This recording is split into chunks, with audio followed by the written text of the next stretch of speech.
Om Namo Bhagavate Vasudevaya.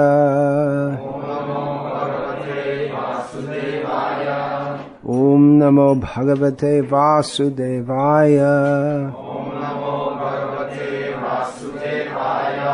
Om Namo Bhagavate Vasudevaya.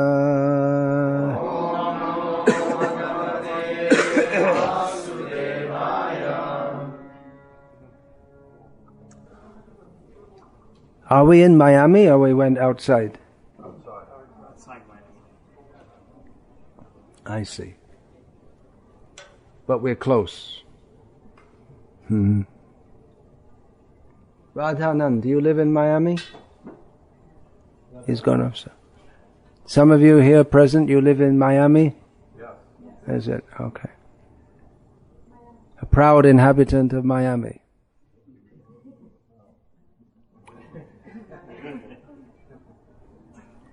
I was just thinking, presumably the devotees here are well aware of this. There's that, by its very name, it must be extremely materialistic.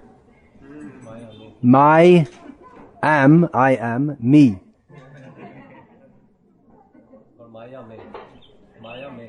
Maya. Maya मैं माया में हूँ. माया का प्रभाव से प्रभावित हूँ. If you understand मैं माया में हूँ, then you're already one step out. If we understand we're in Maya, then we're already at least got some idea of how to get out of that. But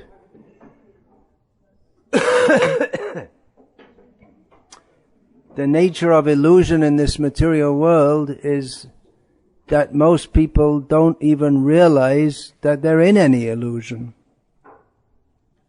And even though that concept is within the Vedic culture, which we nowadays normally call Hinduism, which is a misnomer, but it's the common word, and the religious processes that have derived from that, namely Buddhism, Jainism, Sikhism, there's this understanding of the concept of Maya, illusion. And that illusion, that my am me, I, me and mine, that is known in Sanskrit as aham mama bhav. The feeling of I and mine.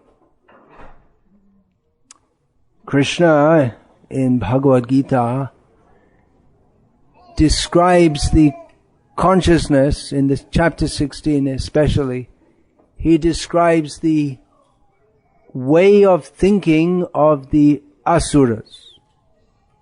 Srila Prabhupada translated the word asura as demon, ungodly. So the crux of the attitude of the demons is Ishvaro ham aham bhogi. I, aham. I am the controller and I am the enjoyer. So I and mine. Aham mama. I and mine.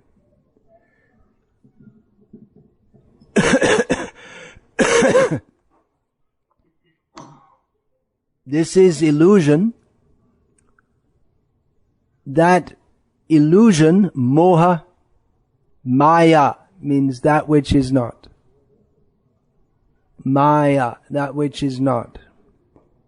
Practically a synonym of that, or maya, is the energy which causes moha, illusion or bewilderment. So this term, moha, is used to describe, in Srimad Bhagavatam, is used to describe the consciousness of aham mama, I, me and mine. Now you may think this is all very technical, but it really applies to every one of us. We're in this material world because we're in illusion. So this moha, this bewilderment, by which we think in terms of I, me and mine, is described in Srimad Bhagavatam in a verse which most people don't like to hear. It just cuts to it just gets too close to our illusion. But nevertheless, if we are at all to come out of this illusion and be actually benefited, then we should hear this. So, here we go. Here's the verse. Pungsastriya mithuni bhavametam tayoraho hridaya grantimahu ato griha kshetra sutapta vitaya janasya mohoyam ahammameti. Did you hear that last line? Moho, that's the word moha. It becomes slightly adjusted according to context. Janasya mohoyam ahammameti. Aham mama iti. Aham mama and it, I, mine, iti means thus.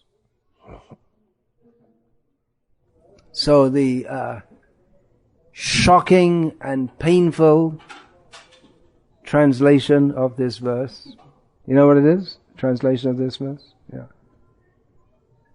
Is that sexual attraction between male and female is the basis of material existence. And when male and female become joined,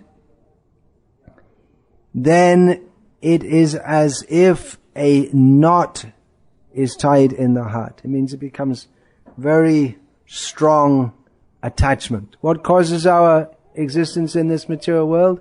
Material attachment. And that attachment between male and female expands or becomes further manifest. The word used for female in this verse is stri. Most of you know the word vistar. Those of you who know Indian languages, which is most of the people present here, you know the word vistar. So stri and vistar means expansion, becoming bigger. So stri and vistar, they come from the same root. So stri, which is of course not the only name, they are not the only word in Sanskrit for woman. Actually, Sanskrit works on a completely different basis to that of a language like English, in which terms are assigned.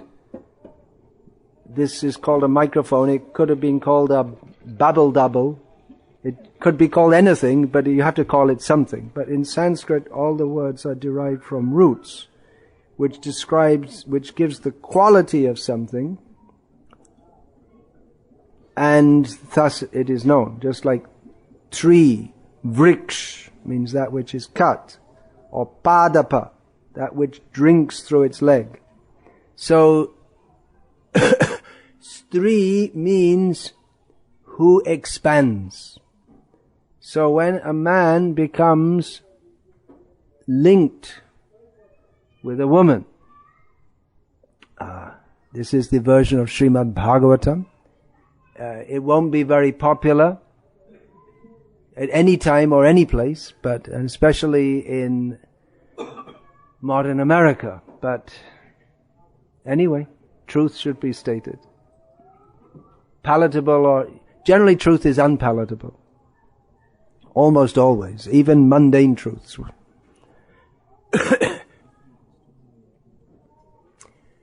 So, what happens is that the attraction between male and female, that expands. Then one has to have a house. Another name for wife is grihini, is grihastha.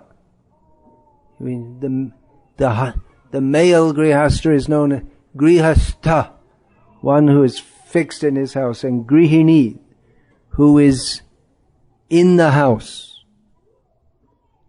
This is also unpopular in the modern age. As I often say when I'm speaking in Hindi, Aajkal sab ghar wali office wali ho gaye hai. All the housewives have become office goers. So the term ghar wali is still used, but they spend more time at the office than in the home. So ato griha, then one has a house and one becomes attached to it. We speak of my house.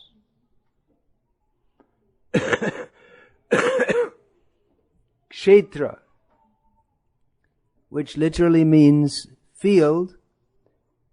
Traditionally, a house means not just a house, but there'd be some land attached to it also, which one can cultivate. And kshetra can also mean the broader land. In the modern age, we may think of that in terms of America. I love America. God bless America. Why America only? They don't like anyone else? God should only like the Americans?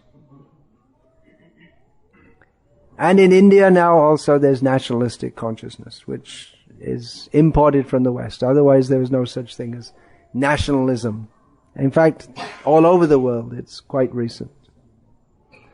It's another Western concept that India has imported, like cricket and democracy and office walion and things like that.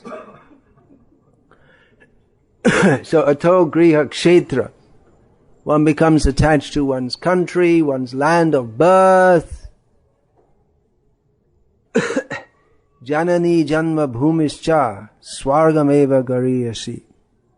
As the saying goes, that one's mother and one's land of birth is more dear than heaven. So that's not a Shastric injunction, it's just another expression of Maya. It's not that everything that's in Sanskrit is authoritative and true.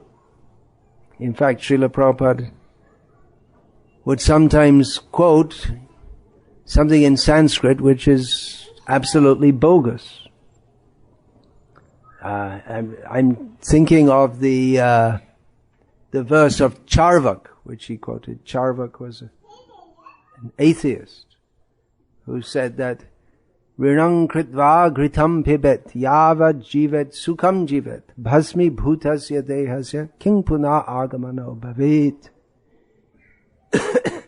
He says that beg, borrow or steal is the English saying. Beg, which more or less confirmed translates. Beg, borrow or steal, but somehow get ghee and live happily eating ghee. Because anyway, when you die, your body will be burned and you won't come back again. This is atheism. Anatmavad. There is no Atma. There's no soul. So, even though it's in Sanskrit, it's nonsense and rascaldom. So, we shouldn't trust everything that's in Sanskrit. So, ato griha kshetra sutta. Sutapta, this means sutta and sutta, but especially sutta, which means sons, and sutta means daughters. One becomes attached to children. And generally people think that's very nice. And can be very nice if the children are trained in Krishna consciousness, but it binds us to this material world. Painful to hear, isn't it? Srimad Bhagavatam, Canto 3,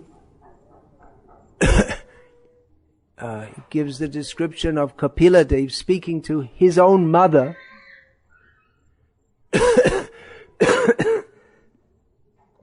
about how a person hearing the attempts of his child to speak in broken language his heart melts. Isn't that wonderful? But Kapila said, no, it's not wonderful, because he becomes more and more illusioned by that and forgets the real purpose of life, which is to become free from all illusion. Ato griha kshetra sutta apta means relatives, swajan kutumba,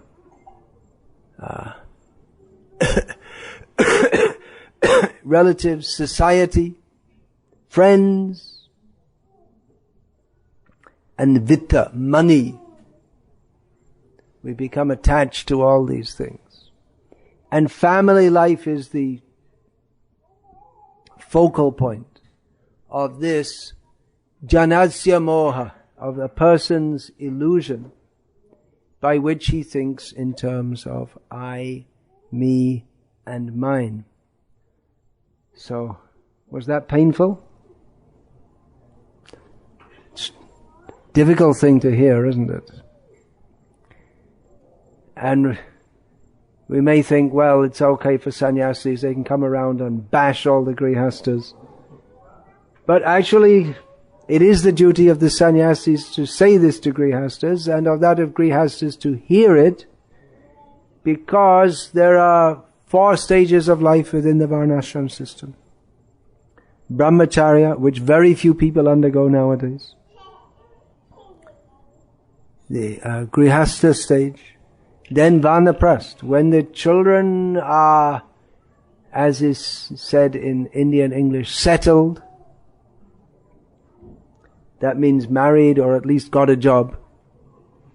Because nowadays they don't marry until the parents are almost dead. And then they put it off and put it on. They wonder why they can't get their 40-year-old daughter married. She's already old enough to be a grandmother.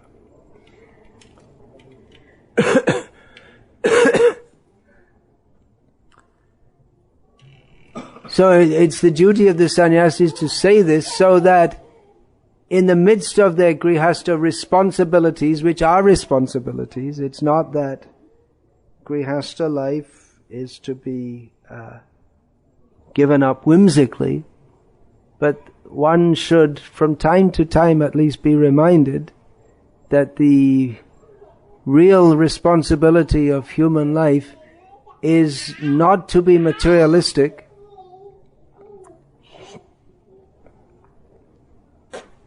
as Krishna states. This is a verse. I'll now quote a verse from Srimad Bhagavatam, spoken by Krishna to Uddhava. He was quoting Dattatreya, speaking to Prahlad. It's a very important verse which should be the compass of our lives. Srila Bhaktisiddhanta Saraswati Thakur, he once stated that I will keep on preaching this verse up to my last breath. Do you know that verse? Labdva sudurlabhamidang bahusambhavante. Excuse me. Manusham arthadam anityam apihadhira. Turnam yatetana patedanumrityayavan nishrayasaya vishaya khalu sarvatasyat. You may have heard the word dhira in this verse. Maybe you know that word dhira from Bhagavad Gita.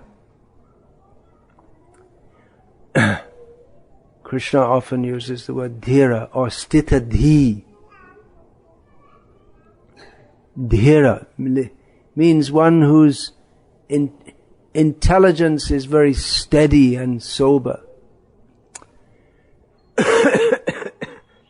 So Krishna says that we have now gained something. We're all in the position of possessing something which is very rare to attain and which can be attained only after many, many births. What is that? Who said that? That is the human form of life. The human form of life is very rare and is only attained after many, many lives. And it is very valuable. You may think, well, yes, we can enjoy at a more sophisticated level. The human is the most intelligent, so we're not just like dolphins or buffaloes. We can enjoy in a very sophisticated way. But in this verse, Krishna says, Vishaya Kalu Sarvatasyat.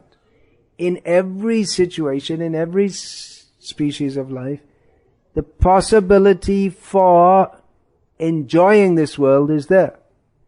And as Srila Prabhupada often pointed out, if people, for instance, want to enjoy sexual enjoyment, then they'd be much better off in the body of a pigeon or a monkey. Because humans have limited capacity, whereas compared to the pigeons and monkeys. Or if one simply likes to eat and eat and eat without discrimination as to what is proper food and not proper food, then one can enjoy much better as a pig. But dhira, one who is very sober, he should see that this human form of life is valuable because it affords the opportunity for getting free from the cycle of birth and death. One should be intelligent enough to understand that this material world is simply full of misery. And therefore, before one's inevitable death, this body must die. And life isn't very long. Doesn't last very long. One should do whatever is required in this life so that we don't have to get born again. That's very good advice, isn't it?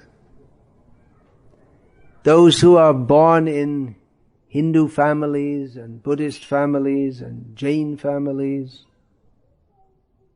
and Sikhs, they all believe in reincarnation, theoretically. And theoretically, they may have heard that, yes, life is full of suffering. But they're not very serious about it.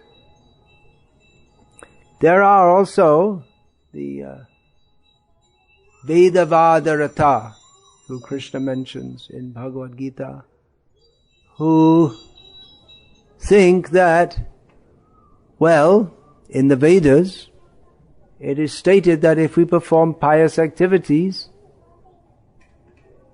then we will go to the heavenly world, we will enjoy that, and when that's finished, we shall come back to this world in a pious situation, then we will again perform pious activities, then again we will go up.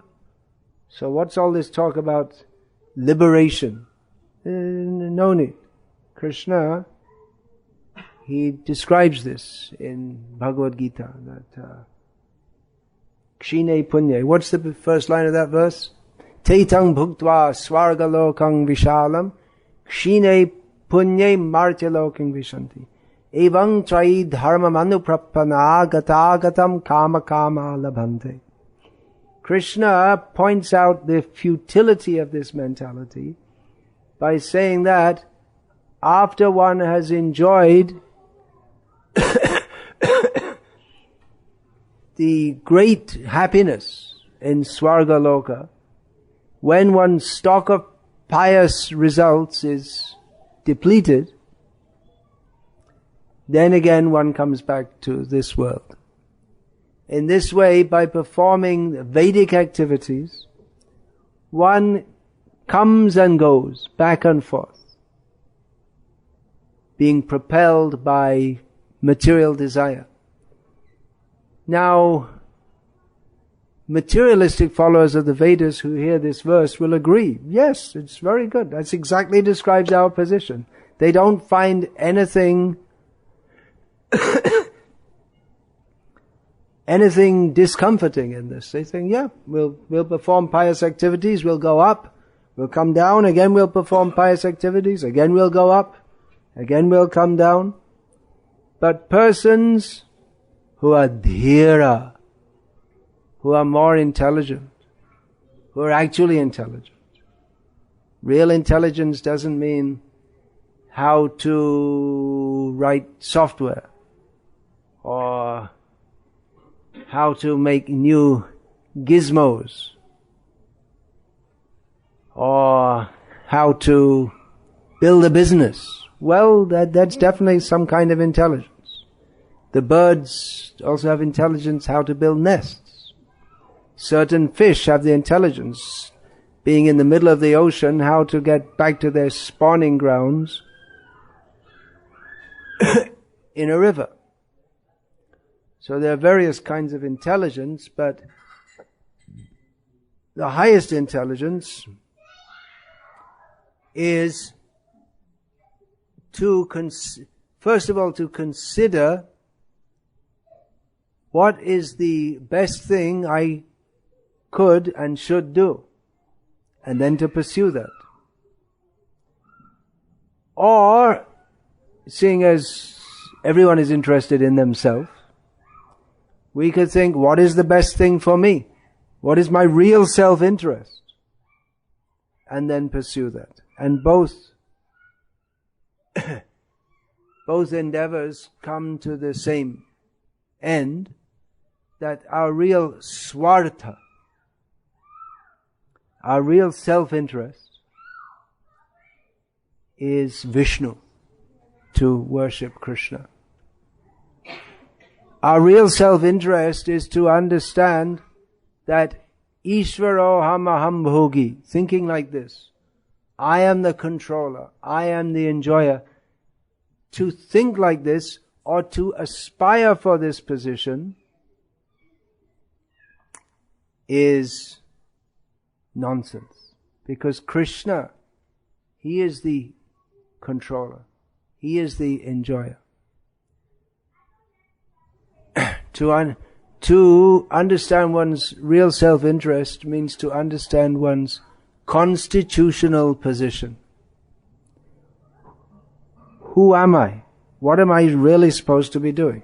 If we ask most people, who am I? They will answer something like this. Well, I'm Martin Goldwell, I'm 24 years old, I'm a resident of Miami, I'm a US citizen, I'm just passed out of college and I'm looking for a job. And they'll define themselves in terms of their body and everything in relation to the body. But if we ask Martin Goldwell, who's 24 years old, where he was 25 years ago, most people, when we ask this question, they become bewildered. What do you mean? What do you mean? I didn't exist. And where will you be in 124 years from now? Well, I'll be dead. No. You existed before this body existed, and after this body ceases to exist, you will continue to exist. You are not the body. Which means that you're not Martin Goldwell, you're not 24 years old, you're not a resident of Miami, you're not a ex-student who's looking for a job, you're not a US citizen. All these are simply what is called upadhi, or a designation on the self. It's an unreal, ultimately unreal. You say, well, it's real, here's my driving license. It says, you see, it's real. It's authorized by the U.S. government, or state of Florida. I mean, you can't get much more authorized than that, can you? Well, folks, I've got news for you. The government of the United States is also in Maya.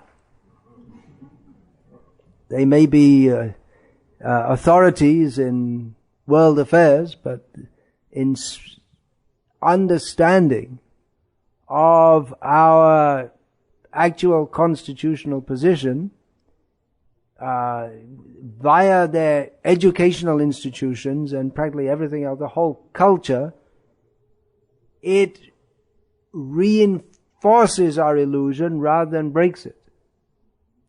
By promoting nationalism, God bless America, stars and stripes flying all over the place. I don't think I've ever seen any country where they fly the national flag more than in America. Is it? You don't?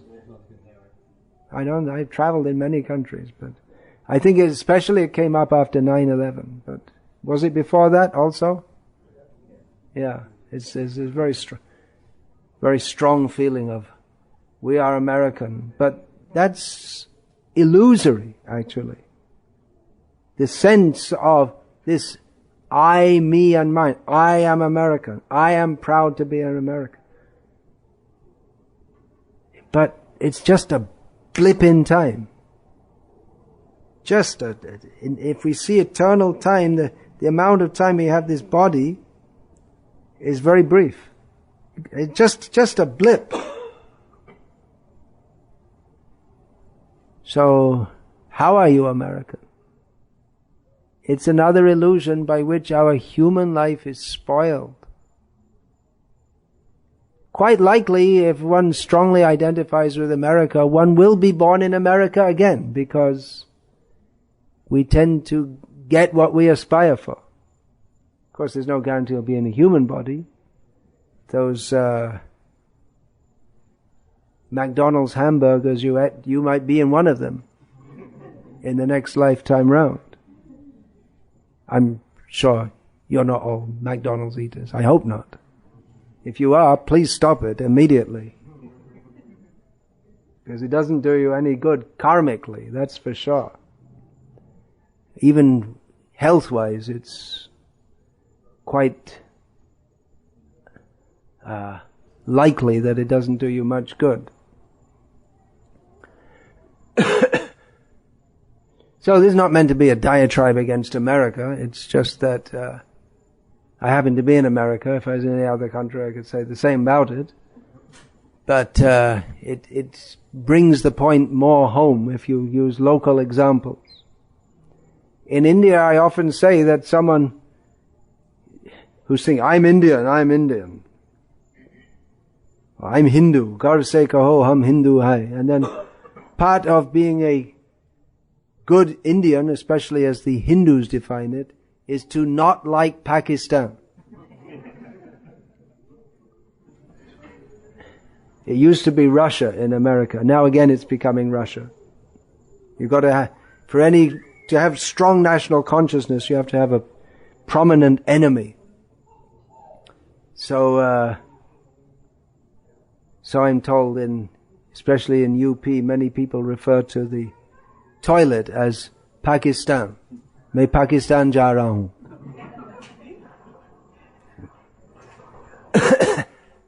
So if you're so much in that consciousness, then there's thinking Pakistan, then next life, guess where you might be born?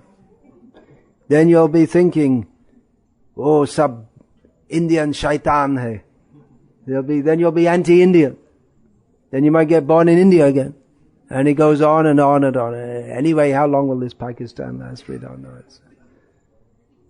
This India, Pakistan is a British invention. Anyway.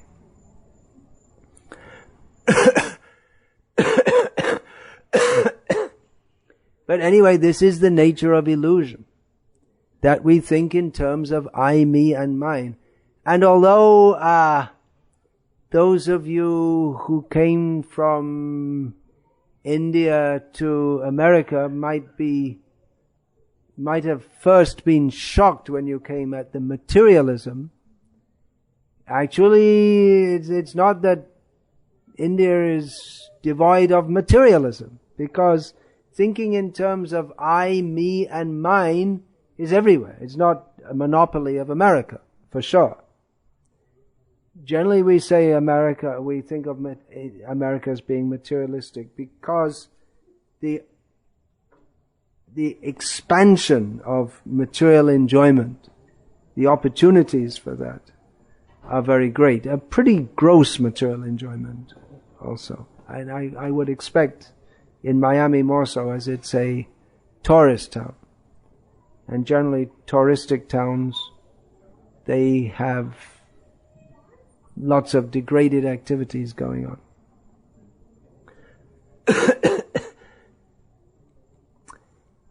But everywhere is materialistic. You can be pious and materialistic also. Just like the Vedavadarata. They go up to the heavenly planets by, they're not sinful. They're not grossly sinful. You have to perform pious activities. So they perform many pious activities. They'll perform sacrifices, they'll give charity, they'll dig wells, they'll follow their dharma. They perform pious activities, but they're not spiritually minded. They don't have the spiritual consciousness, spiritual consciousness begins when one goes beyond the platform of ordinary dharma, which can be dharma is often equated with pious activities. So, spiritual life begins with Brahma Jignasa, inquiring into the nature of the ultimate. What is the ultimate reality? What is that reality which underlies everything? What is the source of everything? Most people don't ask such questions. They're content if they lead a pious life. They think if I do good and be good, that's good. Well, it is good, but it's not good enough to take us out of the cycle of birth and death, which ultimately it means it doesn't do us any real good.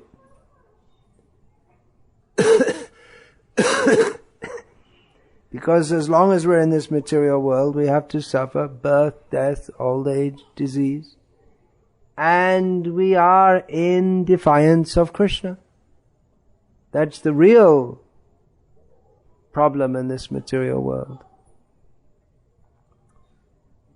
So, spiritual life begins with Brahma Jignasa. Kim tad Brahma kim adhyatmam. Arjuna asks Krishna in Bhagavad Gita, what is the Brahma that Krishna refers to several times? There are many words in Bhagavad Gita which Krishna uses, which suggest that Arjuna was familiar with them, and that Arjuna was not ignorant of the philosophy that Krishna spoke in Bhagavad Gita. Krishna and Arjuna, from the beginning of their discourse, they use words like karma, yoga, and of course these words have entered English now, largely with misunderstandings. Largely with misunderstanding. What to mention the word guru, is that the champion world's #1 misused word in India as well as in the West. But more you could say obscure terms also, like stitadhi, which I don't know if you're familiar with unless you're a student of Bhagavad Gita. Stita pragya. So Arjuna was aware of, we could say, the basic Vedic worldview, but he didn't have a very clear understanding. He was what we would nowadays call a pious Hindu. He was concerned with performing his swadharma, his own particular dharma. Now with the breakdown of the Varnashram system in India, Hinduism is being redefined. But previously, to be a pious Hindu means that one should perform one's swadharma, which is basically in 5 divisions. That means there's a Brahmana, Kshatriya, Vaishya, Shudra, and one more is Stri. Stri Dharma. The duties of women are the same, but they are modified by the dharma that their husband follows. But their dharma, which in this context is probably most translatable into English as duty, sacred duty, is to serve their husbands. So if one does this, one becomes pious. Of course, Arjuna, he was a great pure devotee of Krishna, but he had a role in Krishna's pastimes as a kshatriya.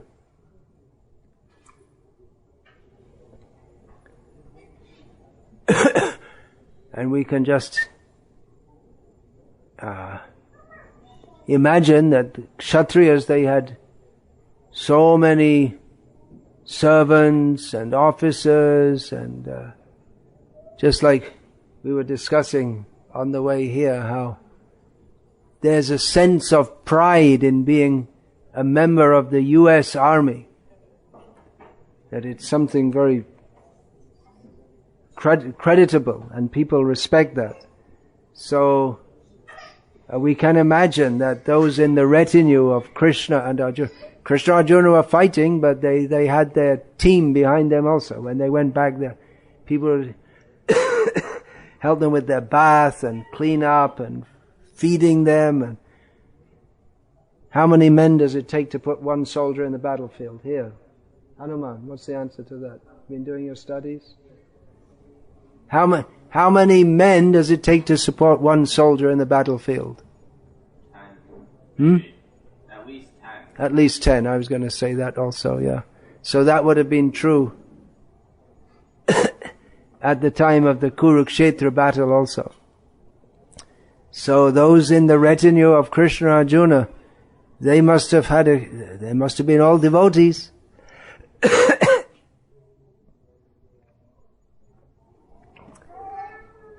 So you can just imagine every evening, Krishna and Arjuna, they're strong men.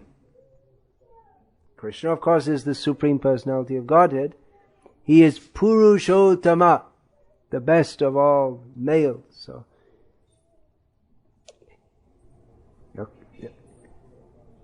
come back from fighting, and all their retinue is ready to receive them, and very happy to serve such masters. And it must be a matter of pride for them to say, yes, I'm a servant of Krishna and Arjuna. So that is our constitutional position. That is beyond ordinary piety. To be a servant of Krishna. Servants of Krishna, they may serve in so many ways. Just like Krishna and Arjuna, when they were fighting on the battlefield, they had so many servants. Even there would be doctors. They pick up so many wounds throughout the day, and they're fighting in an atmosphere full of dust, because in the battlefield there's so much dust and blood. And sometime during the Kurukshetra fight, there was so much blood being thrown into the air, mixed with the dust, and there became a rain shower of blood mixed with dust. War is never pleasant. And then the animals, they also needed the animals that were not decommissioned due to injury. They would require to be some attention before they could go back to fight the next day. So the veterinarians, the people to carry water. At Kurukshetra, there's no river close by there. Of course, Arjuna, he knew the art of making water wells by shooting an arrow. The arrows that were shot in the battle, we shouldn't think they were just like some primitive people, but they're actually very advanced weapons because they were powered by mantra. So shooting an arrow doesn't just mean, of course there was strength and skill there, but they were powered by mantras. So one arrow, when shot, can become 1,000 arrows. Or one arrow it may become a fire weapon, which will just devour a whole phalanx. And then to counter that, someone may shoot an arrow with the water mantra, and that will extinguish the fire. So it's actually very sophisticated. So there were so many servants of Krishna, friends of Krishna like Arjuna. It is not so easy to be a friend. There are more servants than friends. Arjuna, he'll walk side by side casually with Krishna, chatting and conversing. As Arjuna noted during the discussion of Bhagavad Gita, Arjuna would lie on the same bed and joke with Krishna. Not everyone can do that. There may be many servants who always have to keep a relationship of awe and reverence. But for a friend, they have a very intimate connection. So one can also be a friend of Krishna. One can also be a parent of Krishna. In the Christian religion, they speak of God the Father. But in Vaishnava understanding, you can be the father of God.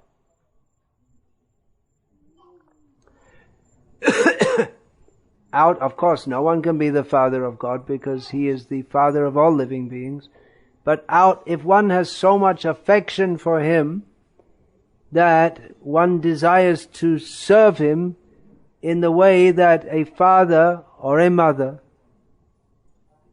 serves their child. Actually, the parents serve the children. When they're grown up, they're supposed to serve their parents, because the way the children are served by the parents in the childhood is it's not possible to repay. The parents fully give themselves to their children. That's how it's supposed to be. In modern materialistic, consumeristic life, the parents are out at work and the children are in some pre-kindergarten. Kindergarten was supposed to be preschool, and then they had pre-kindergarten. So that the mothers don't have to be burdened with looking after them. In the modern Western social outlook, that to be a mother is a burden.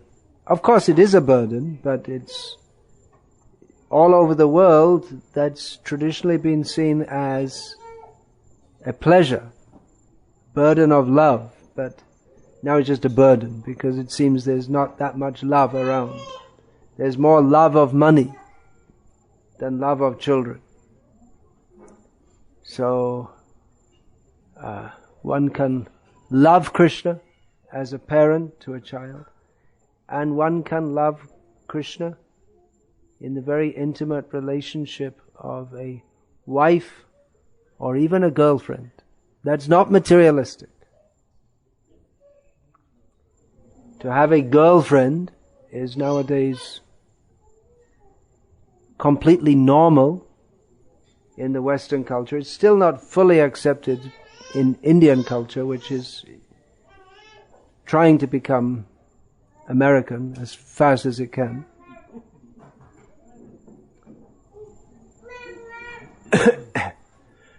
But generally all over the world, in traditional cultures, one gets married and has a wife, and then extramarital sex. There is a word for it in English, which is now practically, you may not even have heard the word. The word is fornication. It means extramarital sex, but no one uses the word anymore because it's not considered. It's just considered normal, and so what?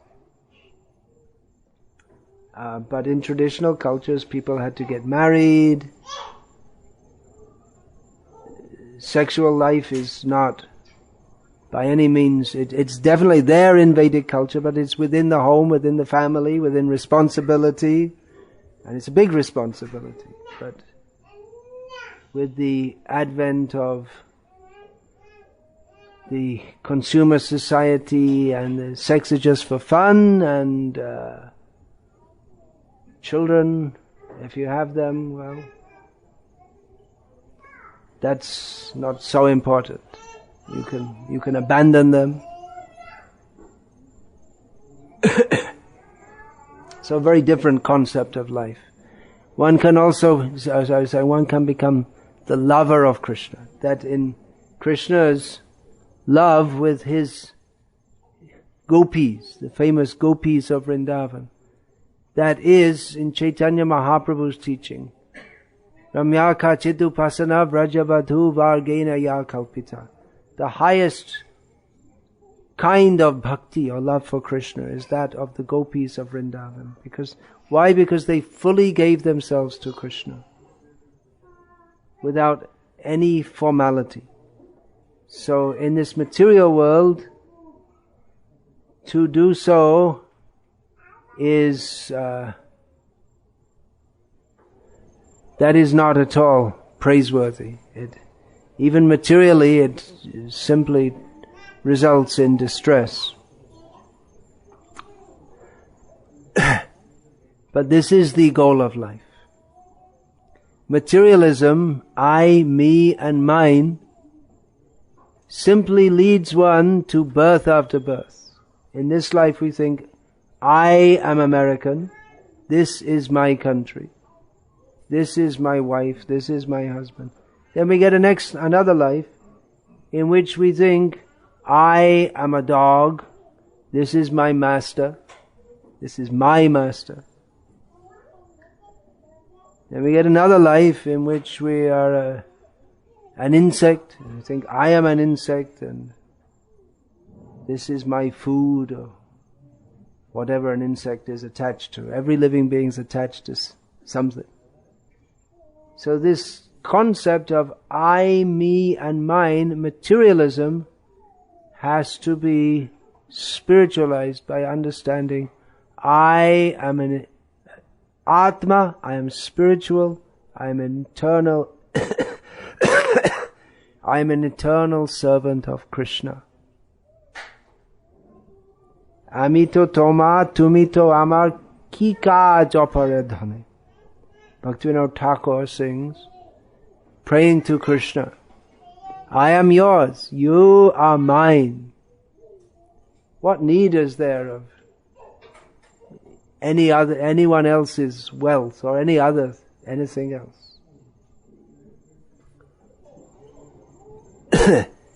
This is spiritual consciousness. We don't say to stop thinking in terms of I, me and mine, but to understand who I actually am. What is actually mine? In one sense, nothing is mine, because everything belongs to Krishna. But I also belong to Krishna. And Krishna is so kind that if we give ourselves to Him in love, then He will give Himself to us. So, please don't be materialistic. Try to understand the actual purpose of life. And again, being religious is not simply enough. There are so many religions. I see different posters and calendars around here of different religious groups. Generally people think that religion means belonging to some group. But if we are actually serious about spiritual life, we should find that guidance by which we can become free from illusion, and thus become free from birth and death. Therefore, another very important term in Vedic terminology, I don't know if this word will ever come into English as the words guru, karma, yoga, and so many other words have come, because it's not a term that people like very much. The term is siddhanta, which means proper understanding. So most people are not interested in proper understanding, but there should be proper understanding. Why are most Hindus in the world Hindus? What's the answer? Because they're born in a Hindu family. Why are most Muslims in the world Muslim? Because they're born in a Muslim family. They don't question or answer or ask or think. They just think, well, everyone else around me is like that, so I'll be like this also. They don't even think that far. But Siddhanta comes, beginning is atato brahma jignasa. The beginning of spiritual understanding is to inquire about the nature of reality. And if we see the material outlook, there's got to be more to it. There's got to be more to life than simply punarapi jananam, punarapi maranam, getting born again and dying again. It's got to be something more than this. So the beginning is inquiry into the nature of the Absolute, and the conclusion, what is the ultimate conclusion? One should understand that. So the ultimate conclusion is given in Bhagavad Gita. Vedaischa sarver ahameva Vedya, Krishna says. In all the Vedas, Veda means knowledge, I, Krishna, and the object of knowledge. Okay, I'll finish there, as I could probably speak much longer, but I'm advised not to speak too long because people don't like it. Their attention span is short, and unless you tell many jokes and stories, they don't like to listen, even if they're hearing that which is for their ultimate benefit. Because we're used to instant, stupid gratification, such as surfing around on the internet, around different TV channels, to get some instant gratification. So it's very difficult for people to think more deeply than the superficial level, and therefore attention spans are short. Hare Krishna. Thank you for listening patiently. Hare Krishna.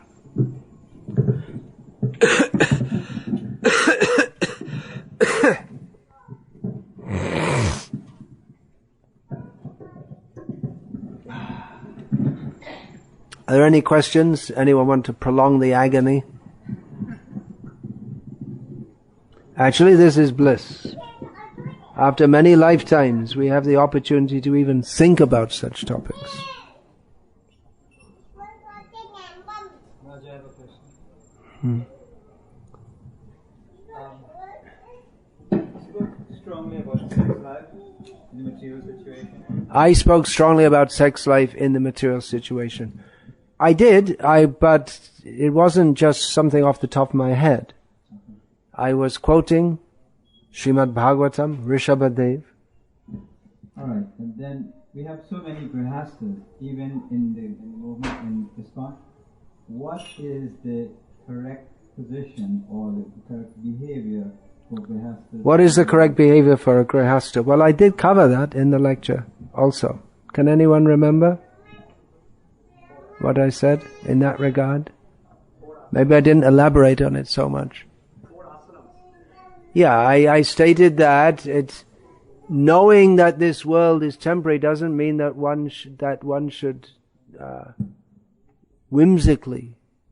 Maybe I didn't say that in this lecture, but I said that in Grihastha life there is responsibility. Once you enter Grihastha life, you have the responsibility toward that is your dharma. which you have to pursue. So I can underline that by saying that although philosophically it could be stated that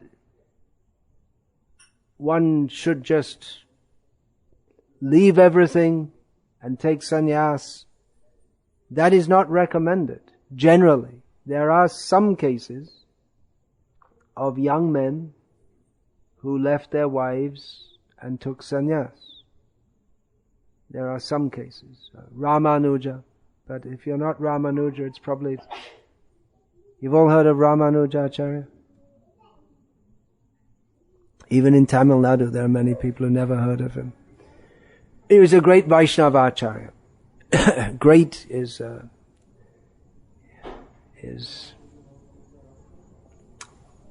too commonly used a word to describe the glories of Ramanuja Acharya. There is a book derived from a biography of his. There is in English a biography of Ramanuja. They leave some of the things out. I guess they don't want to say everything in that book. Srila Prabhupada also gave sannyas to young men, but generally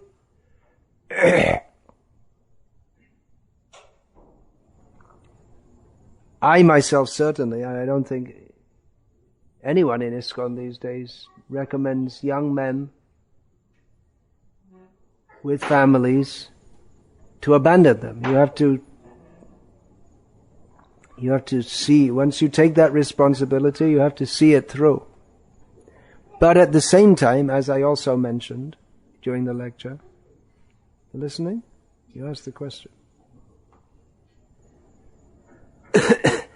One should hear such lectures as such points from sannyasis. It's the duty of the sannyasis to visit grihastas, not to entertain them. There is scope for what we might call entertaining religious discussion. There is scope for that. But that's not the duty of sannyasis. Sannyasis are meant for giving spiritual enlightenment. So that's one reason also sannyasis are not supposed to stay more than 3 days in one place. It becomes too much for the grihastas to hear so much intense discussion. They need short bursts. And then gradually, as one gets older, one should be aware of this and gradually become detached. And then vanaprastha life, in which one desists from further sexual activity and either travels with his wife to holy places, or at home there may be a gradual progression from grihastha to vanaprastha life, but gradually gives the charge of the family to the eldest son. That was the system. And then the elderly parents, they engage in religious, spiritual activities. And then one may or may not accept sannyas. But so grihastas should go on being responsible grihastas. And part of being a responsible grihasta is to cultivate a sense of detachment. So, not that one neglects one's family members or one's family duties or doesn't show affection to them, but one should know that everything in this world is temporary. I have no permanent relationship with this person who I think as my child, except in Krishna consciousness. And when the time is right, then one can become detached. And in special, I mean, literally detached from family affairs. And in some special cases, a young man with a wife may also accept sannyas, but that's not the norm.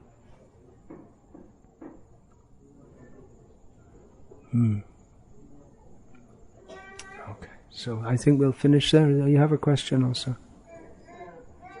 It occurs to me, why at all illusion is there? Why is illusion there? There whole life we are fighting. Why are we in illusion? Well, there's a story in Mahabharata about this, in which a king called all his ministers, means Brahmins. He asked them, why are we in illusion? And they all gave different answers. You'll get so many different answers. So they all gave their answers, all of the ministers, except there was one who was just sitting quietly and not saying anything.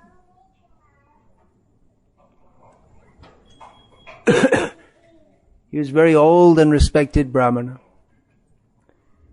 So after they'd all given their answers, the king asked the senior Brahmana, so, what's your answer? Why are we all in illusion? The Brahmana stood up, he ran to a pillar in the hall, hugged it tightly and said, let me go, let me go, let me go, let me go.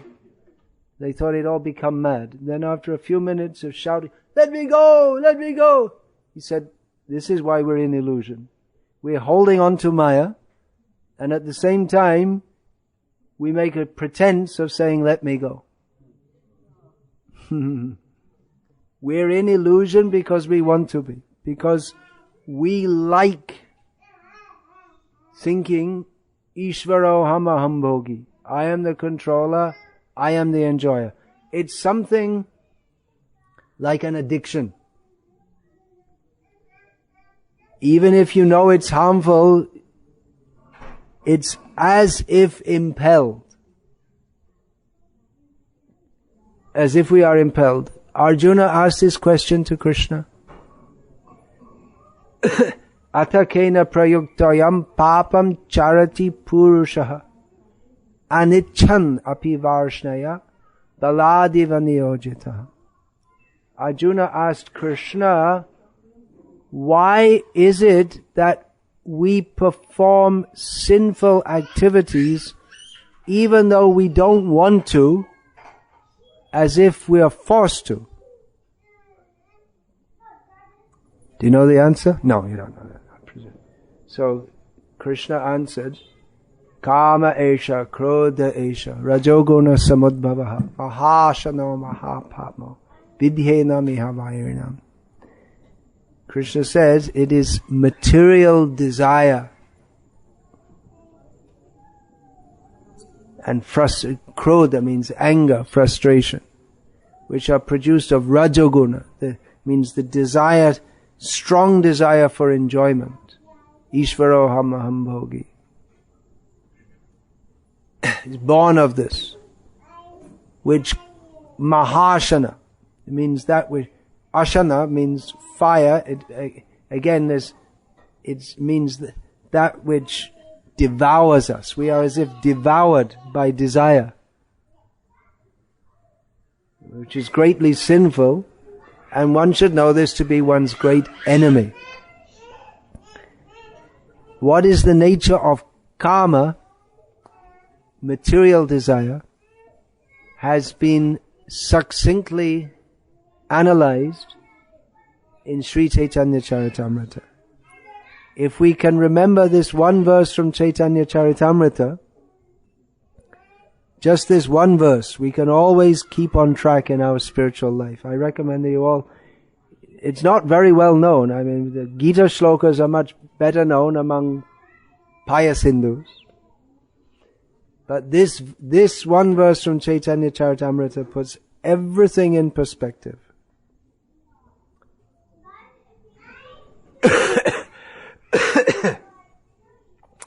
Atendriya priti icha tare bole kam, Krishnendriya priti vancha dhare premana.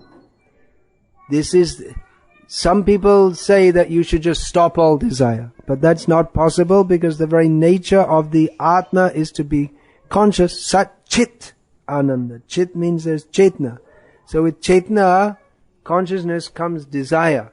So it's not possible to be free from desire. But this is the crux. This Atendriya Pri. The idea, the thought of satisfying my own senses, that is called kama. I shall be satisfied. Let me do everything for my own satisfaction. And we find that every living being, human, non-human, animal, plant, every living being, everything they do at every moment is for their own pleasure and to ward off any discomfort or danger. And their pleasure, that may also include sacrificing one's life for one's country. And they say, well, that's not for your own pleasure. That's also one kind of pleasure, because we think, I'm doing it for my country. Because one identifies one's pleasure with the pleasure of others, so that's also one kind of illusion. But Krishnendriya Priti Vancha Dhare Premana, the desire to satisfy Krishna's transcendental senses, that is called prem. So, the word prem we hear a lot. But we don't hear so much about sharanagati, or surrender to Krishna, which means that we have to, somehow there's this unspoken idea that you can have prem and calm at the same time. But because they are definitionally opposite, it's not possible to have them at the same time. We have to choose. Do we want to serve Krishna, or do we want to attempt to serve our own senses and be happy independently from Krishna? The cause of illusion, why are we in illusion? Because of our own wrong decision to abandon the service of Krishna and try to be happy independently of Krishna.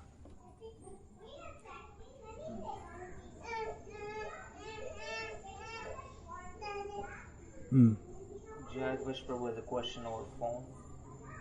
Yeah, well, here we go. This is 21st century satsang.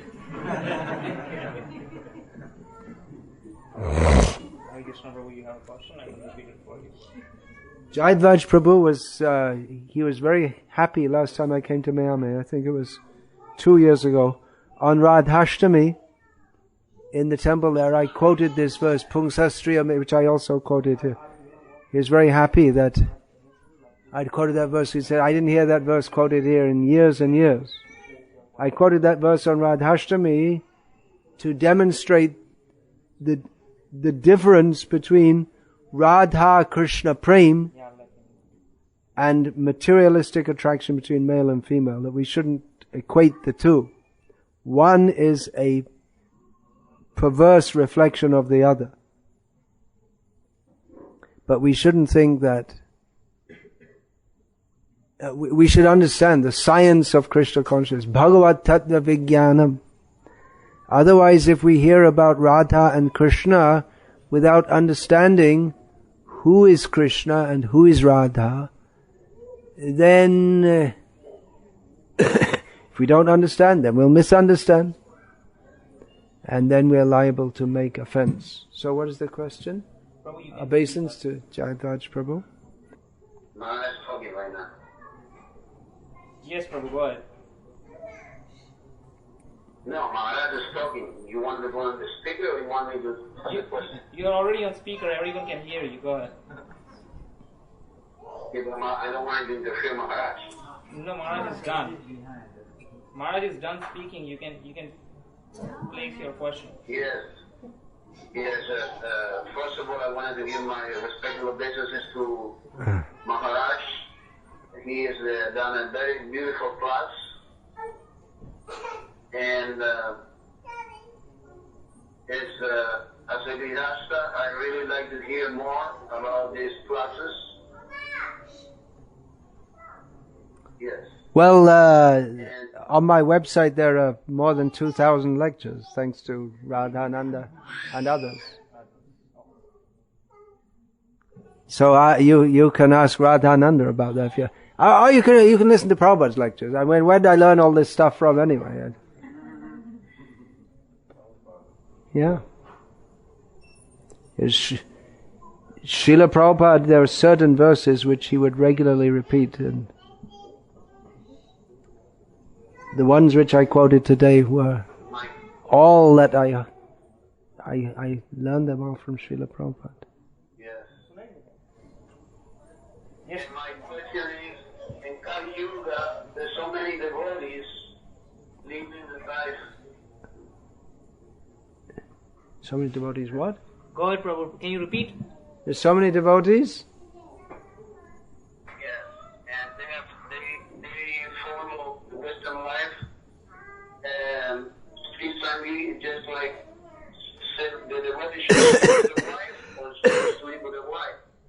Because in a Vedic culture, according to Vedic culture, the man and woman should stay separate. But right now, the devotees are interpreted in different ways. Yeah, it's getting a bit into the details here. I'm not sure if I should speak in a public assembly about so many things. But I think you've given the point, so I'll let you do it. I've spoken on the principles. You as a Grihastha can give the details. Any more questions? No, I think we should finish because people have to go to work and school and everything else, and they have to take prasadam.